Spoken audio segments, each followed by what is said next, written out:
இந்த உலகத்துல யாரு எப்ப எப்படி மாறுவாங்கன்னே சொல்ல முடியாதுங்க. ஒரு சின்ன பையன் நதிக்கரை ஓரமா நடந்து போறான். ஒரு முதல வலையில மாட்டிட்டு இருக்கு. என்னைய காப்பாத்துன்னு முதல சொல்லுது.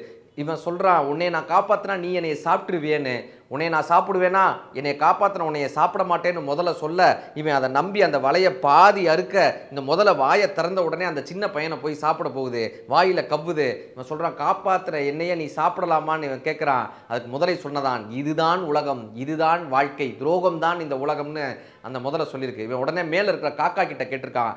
"காக்கா, நான் முட்டையிட்டாக்க பாம்பு வந்து சாப்பிட்டு போகுது. துரோகம் தான் இந்த உலகம்னு" காக்காய் சொல்ல, அங்கு வந்த கழுதை சொல்லுது, "என்னைய பயன்படுத்தும் வரை பயன்படுத்திட்டு என்னுடைய முதலாளி இன்றைக்கு என்னை சாப்பாட்டிற்கு வழி இல்லாமல் இந்த காட்டில் அனுப்பிட்டான். துரோகம் தான் இந்த உலகம், இதுதான் உலகம், இதுதான் என் வாழ்க்கைன்னு எல்லாரும் சொல்லும்போது, இல்லவே இல்லை, வாழ்க்கை என்பது நம்பிக்கை தான் ஒரு குரல் கேட்குது. எல்லாரும் திரும்பி பார்க்குறாங்க. அங்கே ஒரு முயல் நிற்குது. முதலை முயல்கிட்ட சொல்லுது, "அதெல்லாம் கிடையாது, துரோகம் தான் உலகம்னு" முதலை சொல்ல, "நீ வாயில் அவனை வச்சுக்கிட்டே பேசினா எனக்கு புரியாது, அவனை இறக்கி விடு, அப்பதான் நான் சொல்ல முடியும்" அப்படின்னு முயல் சொல்ல, இந்த முதலை அந்த பையனை வாயிலிருந்து இறக்கி விட்டோனையும் முயல் சொல்லிச்சான், "டேய், தப்பிச்சு ஓடிடுறா" அப்படின்னு. இப்போ வாளை வச்சு அடிக்கலான்னு அந்த முதலை முயற்சி செய்யும்போது தான் அந்த வாள் அந்த வலையில் சிக்கி கொண்டிருக்கிறது அப்படின்றது அந்த முதலைக்கு தெரிய வருது. என்னை ஏமாத்திட்டு ஏன்னு முயல்கிட்ட கேட்க, முயல் சொன்னதான், "இதுதான் உலகம், இதுதான் வாழ்க்கைன்னு" முயல் சொன்னிச்சான்.